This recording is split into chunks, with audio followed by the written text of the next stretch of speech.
విద్యలో ప్రపంచంతో పోటీ పడే పరిస్థితులు వచ్చాయి. సీఎం రేవంత్ రెడ్డి దీని గురించి చెప్పుకొచ్చారు. ప్రపంచంతో పోటీ పడాలంటే విద్యలో నాణ్యత ఉండాలి. ప్రస్తుతం ఏఐ తుఫాన్ సునామీలా దూసుకొస్తుంది. లక్షలాది మంది ఉద్యోగాలు కోల్పోతున్నారన్నారు సీఎం రేవంత్ రెడ్డి. విద్యతో పాటు స్కిల్ కూడా చాలా అవసరమన్నారు ఆయన. ఈరోజు విద్యలో ప్రపంచంతోనే పోటీ పడే పరిస్థితులు వచ్చినాయి. ప్రపంచంతో పోటీ పడాలనుకున్నప్పుడు విద్య అందించడం కాదు, విద్యలో నాణ్యత ఉండాలి, క్వాలిటీ ఎడ్యుకేషన్. అదేవిధంగా ఏఐ తుఫాన్ వస్తున్నది. ఏఐ సునామీలాగా వచ్చి వేలాది లక్షలాది మంది వైట్ కాలర్ జాబ్లు పోతున్నాయి అని చెప్పి రోజు పేపర్లలో టీవీలలో చూస్తున్నాం.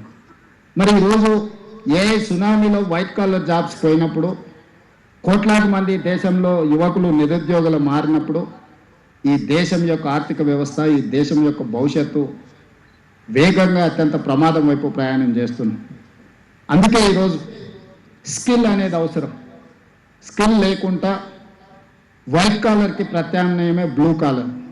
బ్లూ కాలర్ జాబ్స్ చేయాలి, బ్లూ కాలర్ అభివృద్ధి చేయాలి అని అంటే వాళ్లకు సాంకేతిక నైపుణ్యాన్ని అందించాలి.